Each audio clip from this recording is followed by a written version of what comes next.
Do you ever wonder if I'm really listening to you? You've prayed so many times, but you wonder, is God really hearing me? I want you to know that I understand this struggle. Even in the moments of silence, I am there with you. Remember the story of the persistent widow in Luke 18. She kept knocking at the door of an unjust judge until he finally answered her request. I used this parable to show you that persistence in prayer is not in vain. Her faith moved him, and her faith is what moves my heart too. When you pray, I am listening. It may seem like an answer is delayed, but your prayers are always heard. You might not see the outcome right away, but in my perfect timing, I will answer in a way that is best for you. Keep knocking, keep trusting, because I am near. Will you continue to have faith in the waiting?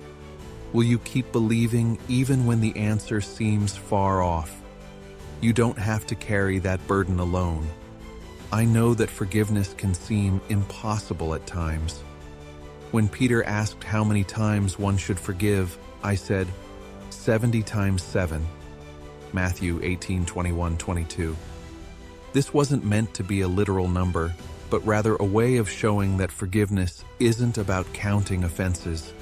It's about releasing the burden that unforgiveness places on your heart. Forgiveness doesn't come easily.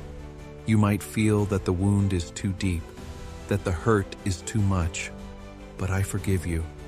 I forgave even those who crucified me, saying, Father, forgive them, for they do not know what they are doing. Luke 23:34. This kind of forgiveness sets you free. It's not just for the person who has wronged you. It's for your heart, your peace, your healing. Will you allow my love to heal your wounds? Will you trust me to help you release the burden of unforgiveness so that you can walk in the freedom I offer? Are you too broken for me to use you? Sometimes you might feel like your past mistakes disqualify you from being used by me, but that's not true. Look at Paul. He was once Saul, a man who persecuted Christians and caused harm, but I chose him to be one of my greatest apostles. His past didn't disqualify him. It was part of his preparation. As I told Paul, my grace is sufficient for you, for my power is made perfect in weakness. 2 Corinthians 12:9. I can redeem every part of your story, no matter how broken it may seem. Your past does not define you. It prepares you for the work I will do through you. Your mistakes are not wasted, but they are part of the story I am writing in your life. Will you let me use you despite your brokenness? Will you allow me to redeem your story and bring beauty from the ashes? When the storms are too much to handle, there will be times when life feels like a raging storm and you wonder if you'll ever make it through.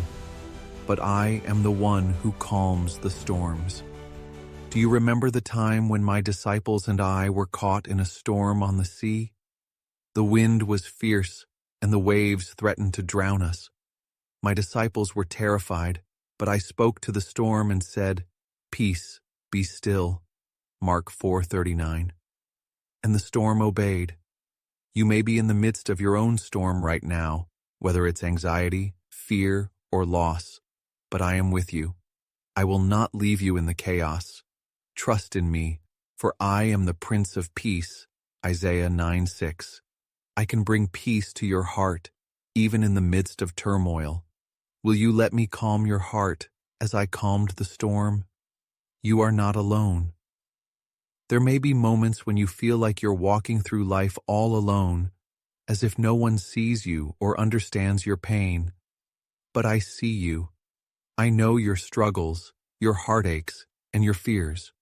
Remember the story of Hagar, who fled into the wilderness feeling abandoned. But I saw her, called her by name, and promised to care for her.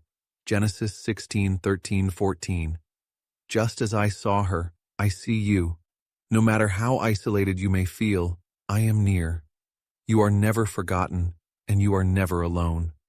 My love for you is steadfast and eternal. Will you trust that I see you, even when it feels like no one else does? Will you let my love comfort you in your loneliest moments? When you're waiting for a sign, remember this. We often look for signs, don't we? We want tangible proof, something that shows us we're on the right path. But the greatest sign I have given you is the cross. My death and resurrection are the ultimate signs of my love for you. I came to give you life, and I laid down my life for you so that you could live abundantly. John 10:10. You may be waiting for a miracle, but remember, the greatest miracle is the love I demonstrated on the cross. It is more than enough to sustain you, to guide you, and to remind you that I am with you always. Will you trust that my love is the greatest sign of all?